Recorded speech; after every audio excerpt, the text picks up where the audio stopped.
The invitation to the Metropolitan Children's Hospital annual gala arrived on thick cream cardstock, embossed with gold lettering.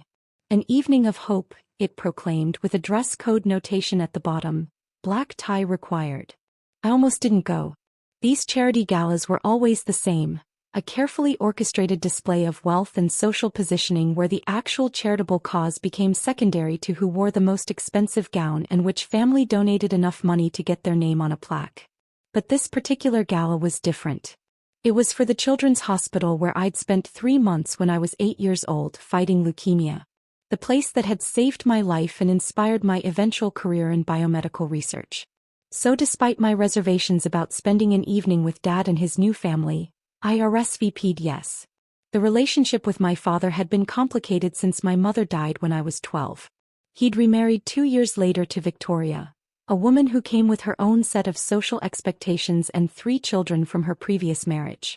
Victoria had made it clear from the beginning that she intended to elevate the family's social status, and my quiet, studious nature didn't fit her vision of what a successful family looked like.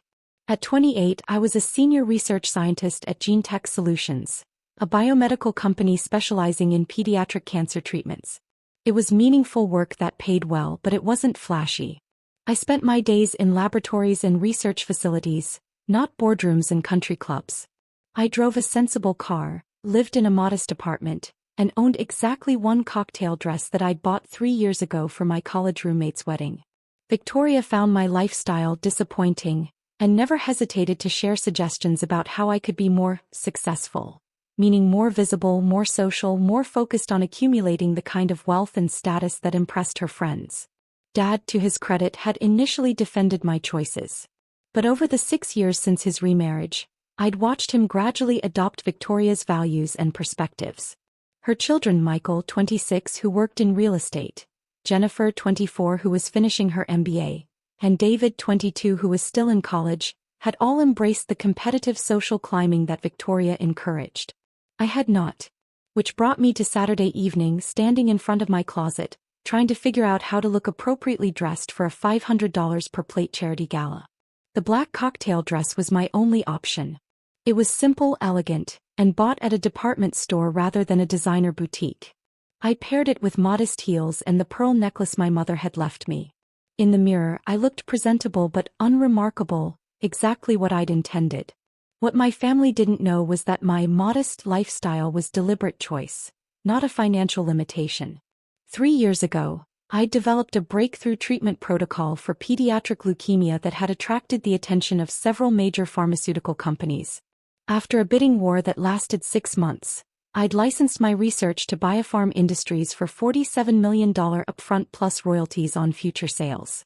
The money had been life-changing, but I'd been extremely careful about how I used it. I'd invested the majority through a private wealth management firm, donated substantial amounts to medical research foundations, and continued living modestly while I figured out how to handle sudden wealth responsibly. I'd kept the financial windfall private for several reasons. The medical research community could be competitive, and I didn't want colleagues treating me differently because of money. My family had a tendency to treat any success as a group achievement rather than an individual accomplishment. And honestly, I'd learned that people's attitudes toward you change dramatically when they know you're wealthy. But there was another reason I'd kept quiet about the money, one that was more personal and more complicated. 6 months after licensing my research, I'd approached the Metropolitan Children's Hospital about funding a new pediatric oncology wing. I'd worked with their development team to design a state-of-the-art facility that would provide the kind of compassionate, cutting-edge care that had saved my life 20 years earlier.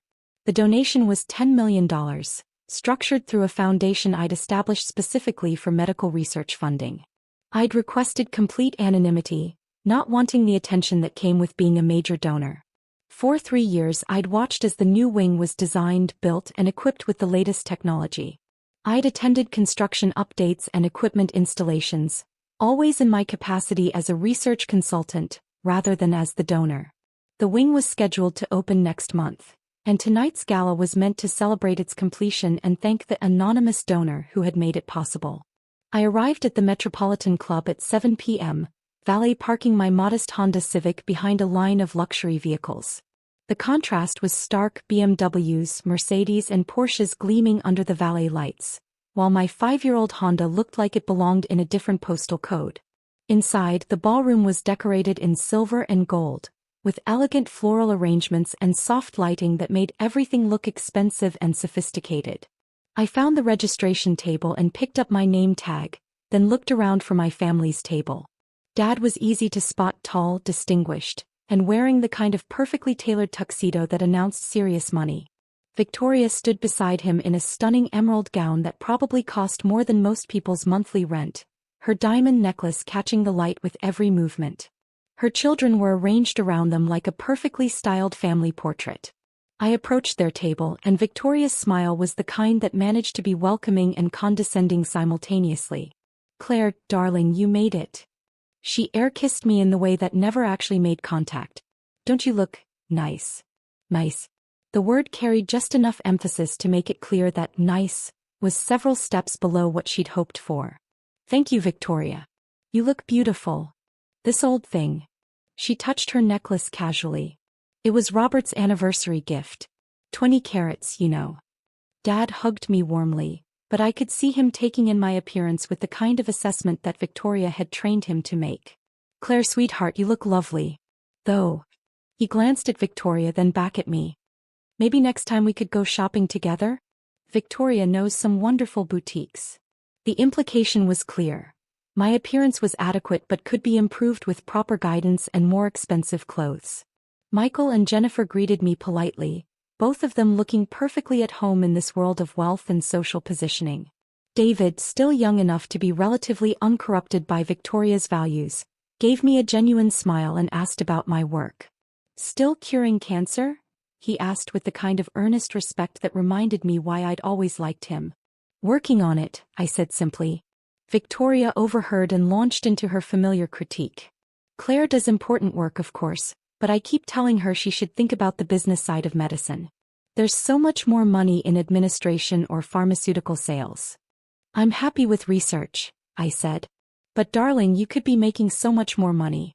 Look at Michael, he's doing wonderfully in real estate, already making 6 figures. Michael beamed under his stepmother's praise. "Actually, I just closed a deal that'll put me well into 6 figures this year." "That's wonderful," I said and meant it. Michael worked hard and deserved his success. "What about you, Claire?" Jennifer asked. "What's your salary like in research?" It was a rude question but typical for this family. Everything came back to money and status. "I do well enough," I said diplomatically. Victoria's expression suggested that well enough was not nearly well enough. As we took our seats for dinner, I found myself positioned between David and a stranger, while Victoria arranged her biological children closer to Dad and the center of conversation. The seating arrangement was subtle but clear. I was family but barely.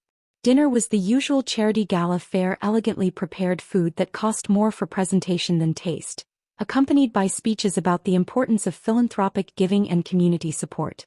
The hospital's CEO spoke about the new pediatric oncology wing, describing it as a magnificent facility made possible by extraordinary generosity. "We are so grateful," he continued, "to all our donors, but especially to the anonymous benefactor whose $10 million gift made this dream a reality." The room erupted in appreciative applause. At our table, Victoria leaned toward Dad. $10 million, she whispered admiringly. "Can you imagine having that kind of money to give away?" Dad nodded. "That's the kind of philanthropy that really makes a difference. Real money, real impact." I sipped my wine and said nothing.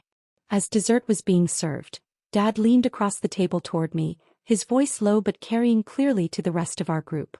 "You're embarrassing the family name," he whispered, but loud enough that nearby tables could hear. "Couldn't you dress better?" I felt heat rise in my cheeks, the familiar sting of public criticism that Dad had never quite learned to avoid. Victoria nodded approvingly, adjusting her diamond necklace in a gesture that seemed designed to emphasize the contrast between her obvious wealth and my apparent modesty. "Claire, darling," she added in a stage whisper, "presentation is so important at events like this. People notice these things." Several people at neighboring tables had turned to look at our conversation, their expressions ranging from curious to embarrassed on my behalf. "I'm appropriately dressed," I said quietly.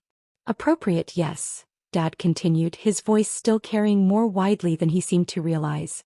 But this is about representing the family. The Hendersons are here, the Williamsons, the Carrutherses. These are important social connections, and when you look like... He gestured vaguely at my outfit. Like what, Dad? Like you don't belong here. Like you can't afford to belong here. The words hung in the air, and I could see people at surrounding tables pretending not to listen while obviously fascinated by the family drama unfolding in front of them. Victoria's children looked uncomfortable but didn't defend me. David appeared genuinely upset by his stepfather's criticism, but he was young and didn't have the social confidence to challenge Dad publicly. I was about to respond when the Master of Ceremonies returned to the podium. Ladies and gentlemen, if I could have your attention for one final announcement. The room quieted, conversations fading as guests turned toward the stage. As I mentioned earlier, our new pediatric oncology wing was made possible by an extraordinary $10 million donation from an anonymous benefactor.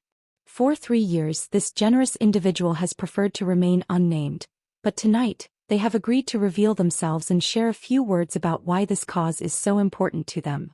My heart started racing. This wasn't part of the plan. I'd specifically requested complete anonymity, with no expectation of public recognition. Then the host announced, "Our anonymous $10 million donor has agreed to reveal themselves tonight." Dad had been taking a sip of wine when the announcement began, and at the mention of the donor reveal he nearly choked, wine going down wrong as he processed what he was hearing. Victoria's eyes lit up with excitement, clearly thrilled at the prospect of discovering which of their social circle was wealthy enough to make such a donation. "Ladies and gentlemen," the MC continued, "please join me in welcoming Dr. Claire Morrison, whose groundbreaking research in pediatric leukemia treatment and extraordinary generosity have made tonight's celebration possible." The room erupted in applause, but at our table, complete silence. Dad's wine glass was frozen halfway to his mouth, his eyes wide with shock. Victoria's expression had shifted from excited anticipation to complete bewilderment. Michael and Jennifer were staring at me like I'd suddenly sprouted wings. Only David was smiling, clapping enthusiastically as he realized what had just happened. I stood slowly, my legs unsteady, and made my way to the podium. The applause continued, growing stronger as people realized the magnitude of what they'd just learned. At the microphone, I looked out at a room full of faces. Some surprised, some impressed, some calculating what this revelation meant for their own social positioning. "Thank you," I began, my voice steadier than I'd expected. "This is unexpected. I had planned to remain anonymous."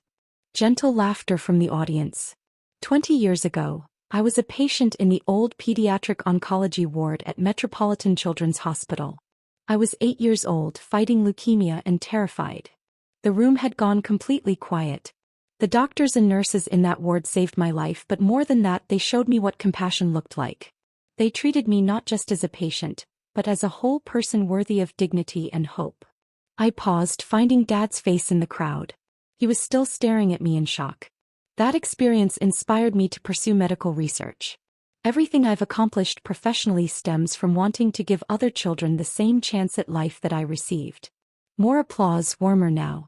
The new pediatric oncology wing represents the kind of care every child deserves, cutting-edge medical technology combined with an environment designed for healing and hope.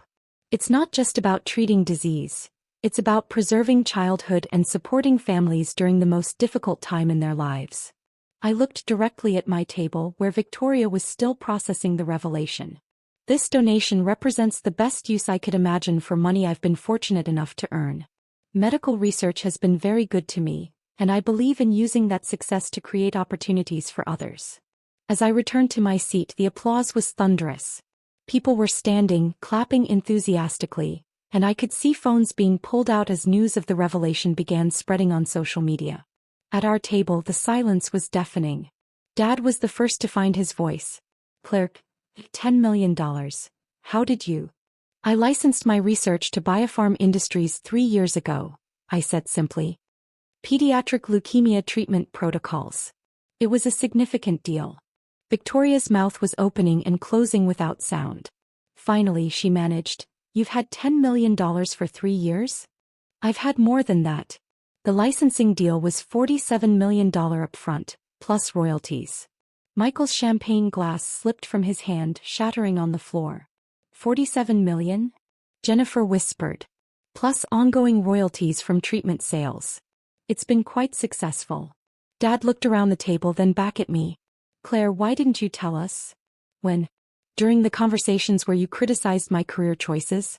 During the family dinners where Victoria explained how I could be more successful if I just focused on making money instead of wasting time on research? Victoria finally found her voice. But darling, if we'd known. If you'd known what? That you didn't need to be embarrassed by my modest lifestyle? That you didn't need to criticize my appearance at charity galas? That the family name wasn't actually being damaged by my choice to live quietly while working in medical research. The surrounding tables had gone quiet again, clearly listening to our family conversation with fascination. Dad's face had gone pale. Claire, I had no idea. The things I said tonight.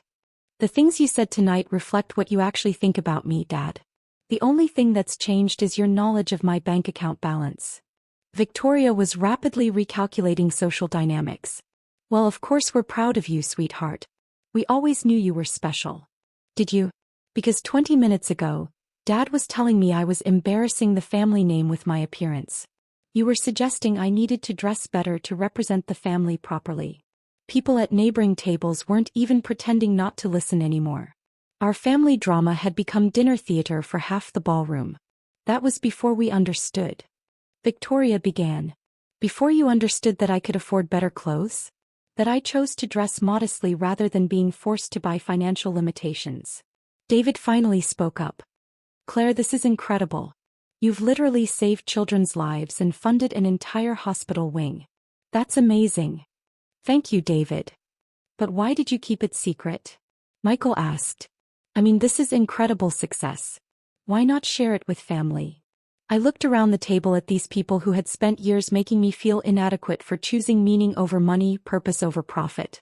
Because I learned that this family's respect and inclusion was conditional on wealth and status. Because I wanted to see how you'd treat me when you thought I was just a researcher making a modest salary. Because I wanted to know if you valued me for who I am or for what I could provide. The silence stretched uncomfortably. And now we know, I continued quietly. Dad reached across the table. Claire, we love you. We're proud of you. You just assumed that because I lived modestly and worked in research, I wasn't successful enough to represent the family name properly. We made mistakes, Victoria said, her voice smaller than I'd ever heard it. You made choices. You chose to criticize instead of support. You chose to assume instead of ask. You chose to value appearance over substance. I stood up from the table. Where are you going? Dad asked. Home. I've accomplished what I came here to do, support the hospital and the new wing. The social networking portion of the evening doesn't really interest me.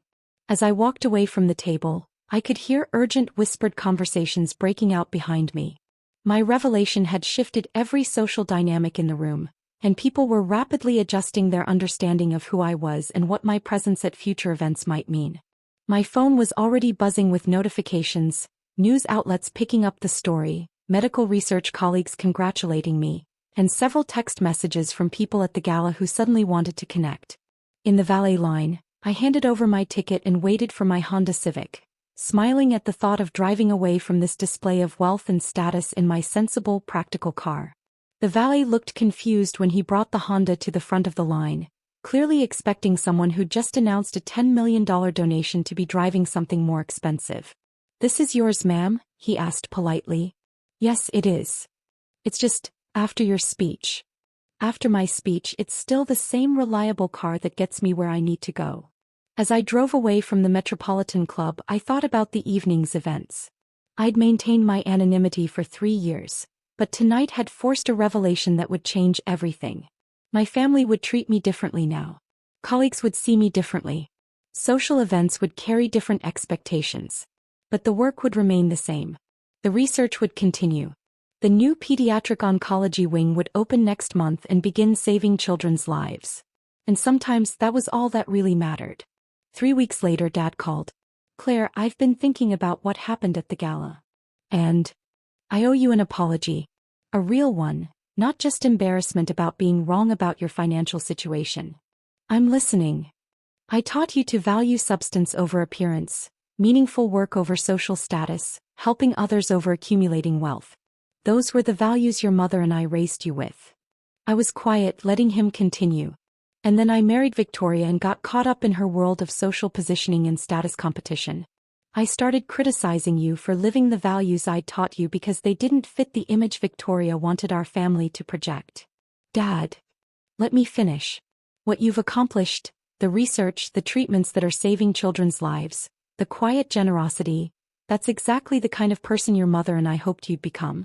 I'm sorry it took a public announcement for me to remember that. It was the apology I'd been waiting years to hear. Thank you, Dad. That means a lot. Is there a way for us to rebuild this relationship? To get back to the father and daughter we used to be? I thought about it for a moment. Yes, but it means choosing family over social status. It means valuing who I am over what I can provide. And it means recognizing that success looks different for different people. I can do that. Even if Victoria disagrees? A long pause. Claire, you're my daughter. You'll always be more important than anyone else's opinion of what our family should look like. It was a start. 6 months later, I attended the opening ceremony for the new pediatric oncology wing. This time I wore a beautiful dress that cost more than my car, not because I cared about appearances, but because the occasion deserved celebration. Dad and Victoria were there, along with dozens of families whose children would benefit from the new facility. David had brought his girlfriend, who turned out to be a pediatric nursing student. As we toured the bright, cheerful rooms designed specifically for young patients, I watched Dad talking with other parents, learning about their experiences and listening to their stories. You know, he said to me as we stood in the new family lounge, I'm starting to understand what real success looks like. What's that? Using your gifts to make life better for people who need help. Building something that matters more than profit margins or social status. He gestured around the beautiful space, where children would receive life-saving care in an environment designed for hope and healing. This is success, Claire. This is what making a difference actually looks like. For the first time in years, I felt like I had my father back.